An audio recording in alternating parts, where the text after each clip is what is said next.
guys ng foam.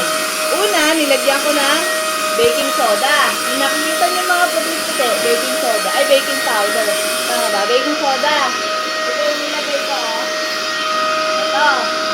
Pangalan niya ay Arm & Hammer Baking Soda. Ang ginagawa ko nito, nagdi-deodorize. Sundan mo ko na. Sundan mo yung ginagawa ko. Nililinis niya ang mga foam at nililiodorize niya.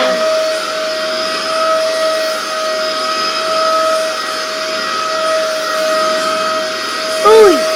Ngayon, naaamoy ko na, mabango na siya. Bungo na siya. Tapos? Uy! Uy! Ikaw! By layer ko, na-vacuum. Kasi, lagi itong naiisian ng mga anak ko. Minsan, meron pang suka. Ngayon ko lang sa nililis. Sinubukan ko i-try ang baking soda.